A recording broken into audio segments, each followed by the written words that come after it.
Bonjour à toutes et à tous. Voilà, avec Sophie, nous allons aujourd'hui vous présenter une vidéo globalement sur les soins esséniens. Voilà, donc nous allons tenter de répondre et éclairer différentes questions. Par exemple, quelle est la particularité de l'approche essénienne, le regard essénien sur la vie, le vivant, la souffrance, la guérison? Qu'est-ce qu'un soin essénien? Et petite question importante, me semble-t-il, c'est quelle est la fonction spirituelle, s'il y en a une, la fonction spirituelle de la souffrance? Et puis, nous tenterons d'éclairer, finalement, en conclusion, qu'est-ce que c'est que la guérison? Voilà, Sophie. Alors moi, j'aurais envie de vous parler donc de notre approche des soins esséniens. Tout d'abord, nos soins s'appliquent à différents niveaux, au niveau du corps physique et des différents corps subtils. En s'adressant aux différents corps, on travaille donc à différents niveaux de conscience. En pratiquant ces soins, nous mettons en œuvre les différentes initiations que l'on a intégrées lors de nos pratiques esséniennes.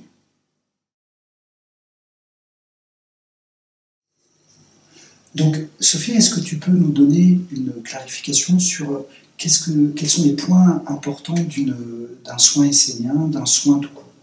Donc, l'objectif d'un soin, c'est déjà d'utiliser la porte d'entrée des traumas, de la souffrance. Donc, on va commencer déjà par proposer une réparation du corps physique et ensuite œuvrer vers une fluidification des énergies. Ce soin s'applique aussi sur le plan spirituel, sur la dynamique de l'âme et sa force d'expansion. Le soin vise aussi une évolution de conscience et on ira jusqu'à une clarification du futur de la personne et de sa destinée spirituelle.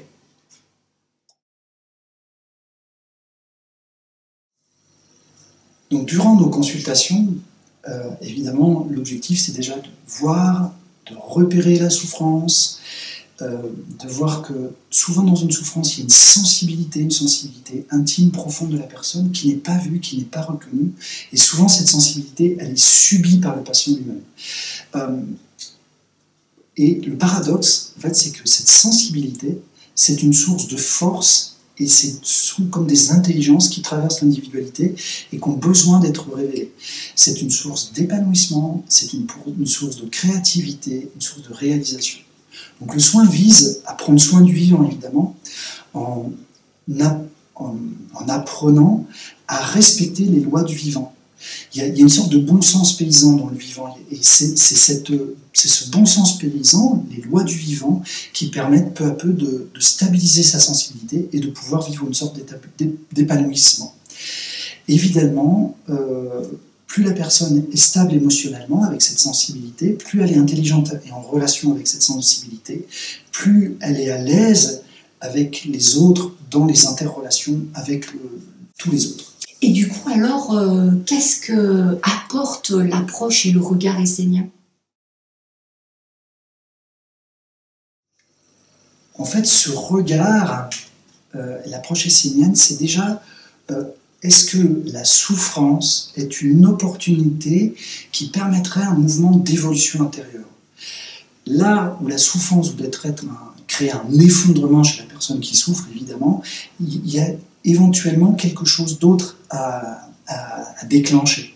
Donc, premièrement, diminuer la charge des émotions négatives. Quand on souffre, on a des émotions négatives qui s'enclenchent.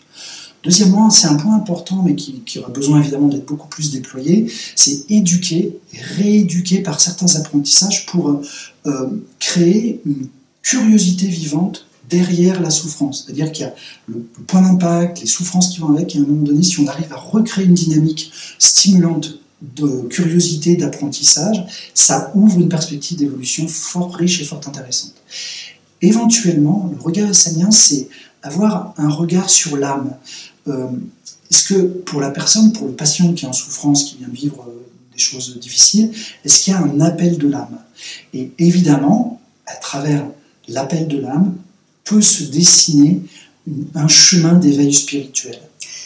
Tu veux dire aussi que cette diminution de la souffrance pourrait laisser place à des pensées plus créatives qui donneraient un accès à une forme de connaissance. Oui, c'est-à-dire que cette connaissance, ce réaccès à sa profondeur intérieure peut amener dans la suite de son évolution à redéfinir un style de vie, un nouveau style de vie, un nouveau mode de vie, et aussi à créer un objectif d'évolution future qui amènerait une vie plus fluide, plus heureuse. C'est assez subjectif, mais en tous les cas, un ressenti, quelque chose de plus fluide et de plus heureux.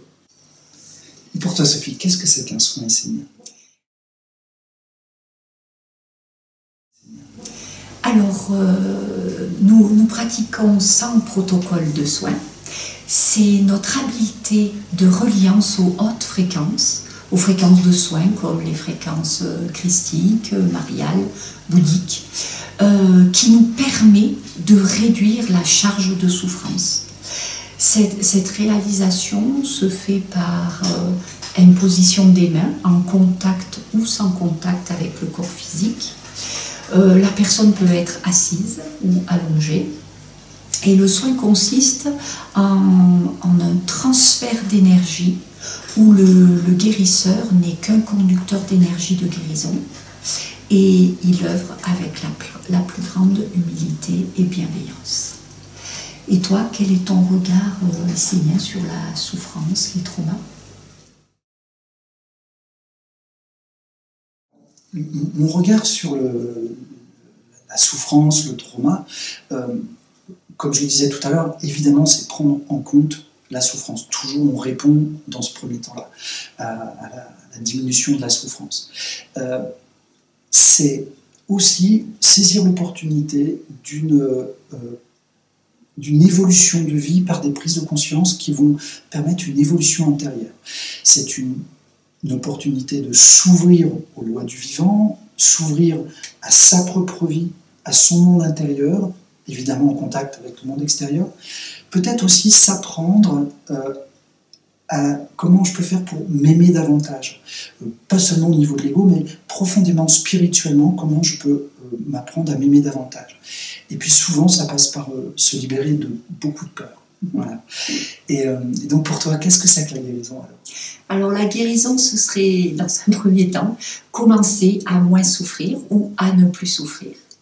Et puis, c'est se mettre en contact avec, de manière un peu plus stable, se mettre en contact avec la joie, la beauté, la capacité à s'émerveiller des choses simples, avoir une sensation d'épanouissement intérieur et surtout ressentir de l'amour envers soi-même et le monde sous toutes ses formes. Voilà, j'espère que, nous espérons que cette vidéo vous aura éclairé sur quelques points. Nous serons très heureux de vous accueillir à l'Institut Arc-en-Ciel, soit pour les stages ponctuels, soit pour le programme long sur 3 ans.